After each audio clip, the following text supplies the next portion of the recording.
Hello students and welcome to this new chapter NumPy. NumPy means numerical Python. This is an introductory topic which we shall discuss here.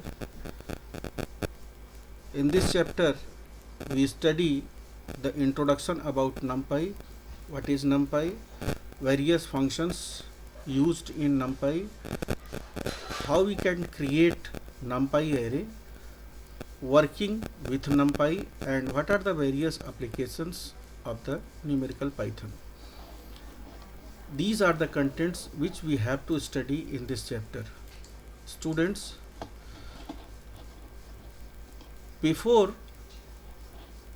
discuss about NumPy, we have a need to use numerical Python.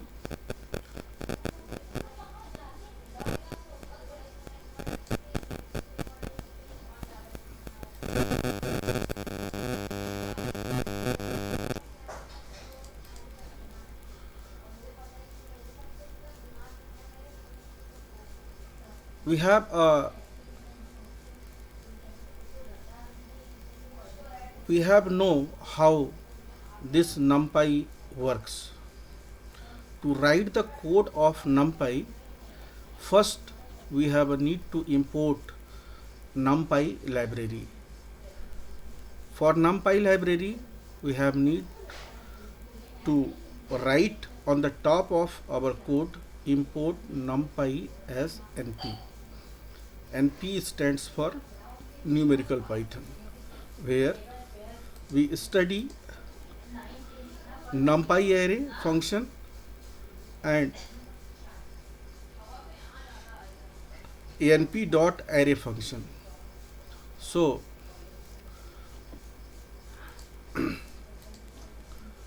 we shall try to discuss here what is numerical Python और NumPy.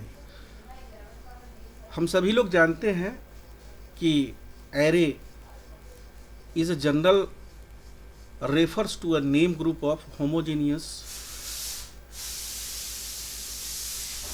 of same type of element. मतलब एक ही तरीके के data element का collection array कहलाता है. जैसे यहाँ पर एक एग्जाम्पल दिया हुआ है, एक स्टूडेंट्स की लिस्ट है जिसमें 34, 37, 36 और 41 40 करके उसके मार्क्स दिए हुए हैं. और हम अगर ये देखना चाहें कि 0th लोकेशन पर स्टूडेंट 0 का मार्क्स कितना है, तो उसके रेफरेंस से हम 34 देख सकते हैं, फर्स्ट लोकेशन पर 37 देख सकते हैं, ऐसे ही सेकेंड लोकेशन पर 36, थर्ड लोकेशन पर 41 एंड फिफ्थ लोकेशन पर 40 देख सकते हैं. ये हमारी रेफरेंसिंग है न्यूमेरिकल पाइथन के लिए. एरे में किस तरीके से न्यूमेरिकल पाइथन को हम रिप्रेजेंट करा सकते हैं. बेसिकली जो न्यूमेरिकल पाइथन है या NumPy है, इसको हम दो तरीके से शो करा सकते हैं, दो तरीके से इसको दिखा सकते हैं, दो तरीके से शो करा सकते हैं. पहला तरीका है 1D या वन डायमेंशनल एरे, जिसे हम वेक्टर भी बोलते हैं. और दूसरा तरीका रिप्रेजेंट कराने का है 2D और 2 डायमेंशनल एरे, जिसे हम मैट्रिक्स बोलते हैं. One dimensional array is a name group of contiguous set of elements having same data type, and 2-dimensional array or 2D is an array in which each element is itself a one-dimensional array. 2-dimensional array या NumPy array, 2-dimensional NumPy array होता क्या है, इसे हम किस तरीके से memory में रिप्रेजेंट करा सकते हैं वो देखिए. अ 2-dimensional array is an array in which each element is itself a one-dimensional array, जिसका कि हर एक एलिमेंट अपने आप में ही एक डायमेंशनल वन डायमेंशन एरे है. फॉर एग्जांपल, अगर कोई array m for row and n for columns, creating m cross n elements, और ये कॉलम है, ये हॉरिजेंटल वाले जो वैल्यूज़ हैं वो कॉलम के इंडेक्सेस दिए हुए हैं यहाँ पर, और ऐसे ही वर्टिकल वाले वैल्यूज़ जो हैं वो रो के कॉलम दिए हुए हैं. तो इंडेक्सिंग इसकी 0 से शुरू होगी, रो 0, रो 1, रो 2 अप टू रो m-1. क्योंकि 0 से शुरू हुई है इसलिए यहाँ पर m-1. और इसी तरीके से कॉलम के लिए indexing n0 1 2 up to n-1, मतलब यहाँ पर a की जो ये साइज है, इसका रेफरेंस है ये A1 कामा n-1। 1 का मतलब फर्स्ट रो का n-1 कॉलम का ये एलिमेंट है। इसी तरीके से इस एलिमेंट का रेफरेंस देखें तो ये सेकेंड रो के फर्स्ट कॉलम का ये एलिमेंट है। तो the number of element in 2 dimensional array can be determined by, पहला calculating the number of row and number of column, मतलब इसके एलिमेंट जितने नंबर ऑफ रो होंगे और नंबर ऑफ कॉलम होंगे उसे कैलकुलेट करके पता किया जा सकता है। जैसे अगर कोई एरे 5,7 के साइज की है तो इसके अंदर में जितने एलिमेंट होंगे उसको मल्टीप्लाई कर देंगे 5 × 7 दैट इज इक्वल टू 35। तो 35 एलिमेंट इस पर्टिकुलर एरे में एग्जिस्ट करेंगे। दूसरी चीज़ हम ये देखने की कोशिश करेंगे कि मेमोरी के अंदर में ये 2 डायमेंशनल एरे किस तरीके से स्टोर होता है। ये हम ऑलरेडी पढ़ चुके हैं 11th क्लास में, जस्ट रिवीजन के लिए हम लोग देखें। उसमें सबसे पहला है रो मेजर या रो वाइज और दूसरा है कॉलम मेजर या कॉलम वाइज। बहुत ही आसान है, इसको देखने की कोशिश करें। जैसे ये एक एरे है हमारा और इस एरे में नंबर ऑफ कॉलम्स ये दिए गए हैं 0 1 2 3 4 5 और इसी तरीके से नंबर ऑफ रो ये दिए गए हैं 0 1 2 3 4 5। अब इस पर्टिकुलर एलिमेंट के लिए रेफरेंसिंग क्या होगी, data A2, 2,1 means second row के फर्स्ट कॉलम का ये एलिमेंट है। तो ये वाला एलिमेंट हमारा 2,1 हो गया। इस तरीके से अगर हम मेमोरी रिप्रेजेंटेशन में एरे का फॉर्म देखें तो ये जीरोथ रो में आप देख सकते हैं कितने एलिमेंट होंगे, 1 2 3 4 5 और 6। इसके अंदर में 6 कॉलम है। ऐसे 1 रो के अंदर में 6 कॉलम है, सेकंड रो, थर्ड रो और फोर्थ रो। अब इस डाटा की रेफरेंसिंग जो सेकंड रो की है और पहले कॉलम की है वो यहाँ पर एग्जिस्ट करेगी रो मेजर के फॉर्मेट में। इसका मतलब ये हुआ this linearization technique stores firstly the first row of an array, then second row of array, then third row of array, means row wise data जब हम स्टोर करा करके उसकी रेफरेंसिंग को एक्सेस करते हैं तो इस एक्सेसिंग इम्प्लीमेंटेशन को या इस इम्प्लीमेंटेशन को हम रो मेजर इम्प्लीमेंटेशन कहते हैं 2 डायमेंशनल एरे के लिए। इसी तरीके से बातचीत हमारी कॉलम मेजर के लिए होती है, column major implementation of 2 dimensional array. देखिए ये कह रहा है this linearisation technique stores firstly the first column, then the second column, then third column and so forth. Using column major implementation array of data with 5 dimensions shows it would appear in the memory as shown below। जैसे ये column number 0 है, ये column number 1 है, column number 2 है, column number 3 4 and 5। ध्यान से देखिएगा column number इसमें कितने हैं, 0 1 2 3 4 5। और इस डाटा की रेफरेंसिंग हमारी कॉलम के रेस्पेक्ट में क्या होगी वो यहाँ से देखिए मेजर किया जाएगा। ये हमारा कॉलम नंबर 1 का सेकेंड रो का डाटा है। तो यहाँ पर ये देखिए ये कॉलम नंबर 1 है और सेकेंड रो यहाँ पर एग्जिस्ट करेगा 0 1 और 2। तो इस तरीके से ये वाले डाटा का रेफरेंस डाटा 2,1 कॉलम मेजर के रेस्पेक्ट में यहाँ पर ये एग्जिस्ट करेगा। तो इस तरीके से you can learn to create NumPy array, जिसे हम ND एरे भी कहते हैं, इन डिटेल्स। आपको ये कॉन्सेप्ट क्लियर हो गया होगा कि हम नमपाई एरे को किस तरीके से क्रिएट कराते हैं। अब एक बातचीत यहाँ पर ये आती है कि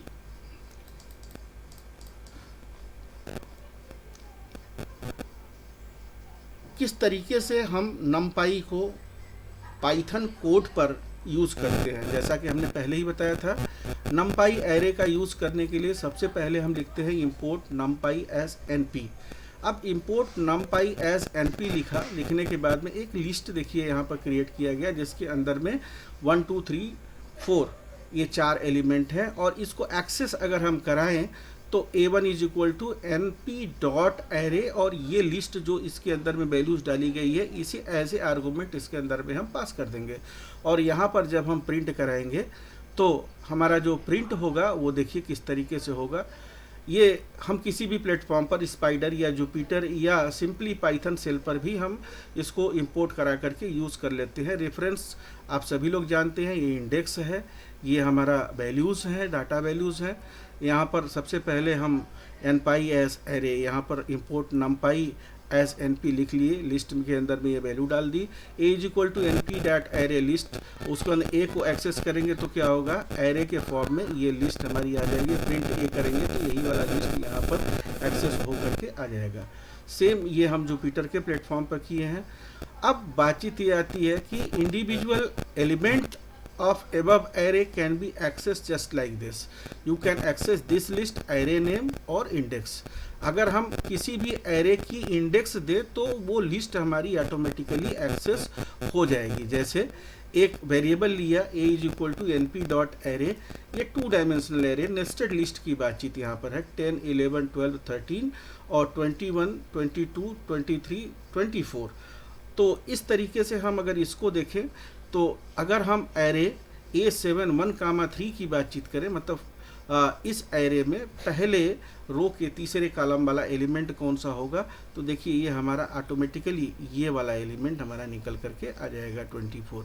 इसी तरीके से A7 1, 3 निकाला, या A7 खुद एरे इसको प्रिंट करा लिया तो इस फॉर्म में आ गया, प्रिंट इसको कराया तो इस फॉर्म, ये हमारा 2 डायमेंशनल एरे के फॉर्म में आ गया। तो ये हमारी चर्चा हुई कि किस तरीके से इसके एलिमेंट्स को हम रेफरेंस के थ्रू एक्सेस करा सकते हैं। आगे अगर हम बातचीत करें तो हम ये देखें,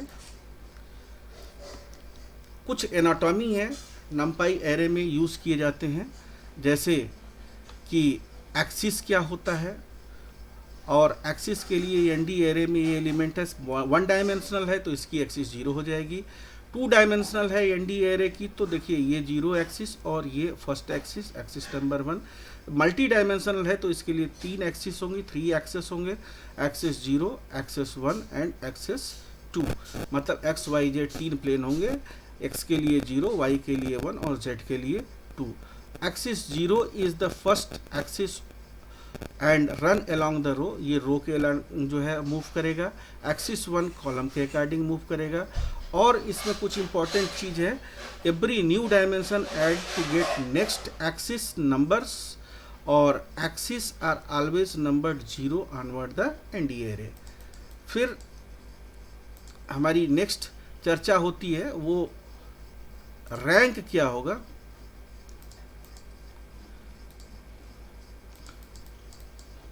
देखिए, the rank of an ND array tells about how many axis does it have, in other word the number of the axis in ND array is called its rank. जितने एक्सिस होंगे वही उसके रैंक होंगे। जैसे 1 dimensional में rank इसका क्या होगा, शेप 5 होगा। अब शेप की बातचीत करें, shape, the shape of ND array tells about the number of element along each axis of its. The shape of an ND array is in the form of tuple, the tuple shape, where the number of element on 0 axis, 1 axis and 2 axis stores the element shape tuple। मतलब shape के लिए इसमें क्या होता है, जो value store होती है वो टपल के फॉर्म में स्टोर होती है। अगर एनडी एरे से हम कोई शेप एक्सेस करना चाहें तो वो टपल के फॉर्म में आउटपुट देगा। ये ऑप्शनल क्वेश्चन में बहुत ही इंपॉर्टेंट क्वेश्चन है। अगर शेप एक्सेस करें तो आउटपुट लिस्ट के फॉर्म में, टपल के फॉर्म में, डिक्शनरी के फॉर्म में, किस फॉर्म में आएगा, तो इसका आंसर होगा टपल के फॉर्म में। जैसे 1 डायमेंशनल एरे के लिए उस वाले पीछे वाले एग्जाम्पल के लिए हमारा शेप क्या होगा, 5 कामा टपल में। 2 डायमेंशनल के लिए 2 कामा 5 टपल में, और 3 डायमेंशनल या ND3 के लिए 4 कामा 3 कामा 2 टपल के फॉर्म में होगा। फिर डाटा टाइप पे हमारा जो है डी टाइप हम फंक्शन यूज़ करते हैं, डाटा टाइप फंक्शन यूज़ करते हैं, और इसके लिए इंटीजर या फ्लोट 2 तरीके के डाटा टाइप्स का यूज़ करते हैं। और इसके आइटम की साइज़ निकालने के लिए सिंपल सी बात है, हम यहाँ पर क्या करेंगे, एनडी एरे डॉट शेप और ND array name dot item size, ये 2 सिंटैक्सेस का यूज़ करेंगे। जैसे एक एग्जांपल यहाँ लिया, A1 is equal to NP dot array 1 2 3 4 और A2 is equal to NP dot array, ये नेस्टेड लिस्ट है, मतलब 2 डायमेंशनल एरे है। और यहाँ पर अगर ये लिखे टाइप A1 और टाइप A2 तो NP dot ND array, NP dot ND array लिखा तो A1 डॉट शेप 4 कामा टपल के फॉर्म में, A2 का शेप 2 कामा 3, 2 रो और 3 कॉलम, 2 रो 1 रो 1 रो वन रो का पहला एलिमेंट 2, सेकेंड रो का पहला एलिमेंट 1, 2 रो और 1, 2 और 3 कॉलम, यहाँ पर 2, 3। और इसी तरीके से A2 डॉट आइटम साइज, कितने आइटम हैं A2 वाले एरे में, उसकी साइज हमें निकल करके आ जाएगी 4। तो हम यहाँ से हम शेप और साइज की बातचीत किए। नेक्स्ट हमारा जो कंटेंट है वो है ये एक्सिस 1, एक्सिस 0 और इसके साथ में इसकी शेप क्या होगी, ये ऑटोमेटिक डिफाइन होकर के आ जाएगी। अब बातचीत आती है नंपाई एरे को पाइथन लिस्ट के साथ में किस तरीके से हम कोरिलेट करते हैं। देखिए ये इंडेक्सेस हैं नंपाई एरे की, हम सभी लोग जानते हैं। फॉरवर्ड और बैकवर्ड इंडेक्सिंग की बातचीत करते हैं तो फॉरवर्ड इंडेक्सिंग 0 से शुरू होकर के यहाँ पर 3 से होती है, यहाँ पर माइनस से शुरू होती है। हर इंडेक्स की वैल्यू यहाँ पर हमें शो की जा सकती है, जैसे 0 की 12, -4 की 12, इसको देख करके हम यहाँ पर ये वैल्यूज़ लिख सकते हैं। डिफरेंस क्या हो सकता है नंपाई और पाइथन में? देखिए पाइथन लिस्ट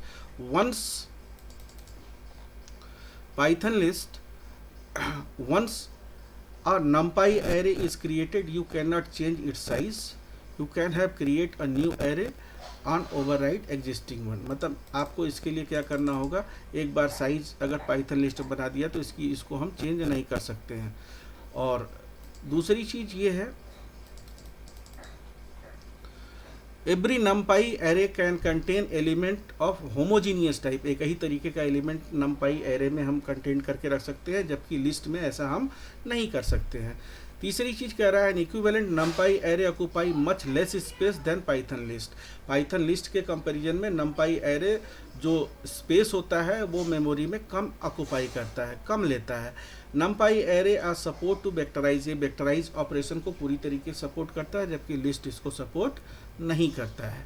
और इसी तरीके से ये एग्जाम्पल है, ये पूरे के पूरे को हम एग्जाम्पल के रूप में हम देख सकते हैं, जैसे 2:4 = -5, ये उस वाले नंपाई एरे के एग्जाम्पल का लोकेशन है। इस पर कौन सी वैल्यू आएगी इस लोकेशन पर। A1 दूसरा एग्जाम्पल है, A1 एक एरे, वही पुराना वाला एरे को हम यहाँ पर प्रिंट कर लिए, A1 2 1 2 -5 तो देखिए जब यहाँ पर ये हम 2:4 वाला लिस्ट पर हम ये वैल्यू रिप्लेस कर दिए -5 से, तो अब हमारा नेक्स्ट वैल्यू क्या हो गया, यहाँ पर -5 से ये वैल्यू रिप्लेस होकर के आ जाएगी। इसी तरीके से 2:4 = -5, तो लिस्ट की वैल्यू -5 से हमारी रिप्लेस होकर के आ जाएगी। हम इसको यहाँ से भी देख सकते हैं, A1 एरे 1 2 3 4 लिस्ट 1 2 3 4 एक क्रिएट किया, लिस्ट प्लस टू किया, तो यहाँ पर देखिए ये एरर दे देगा।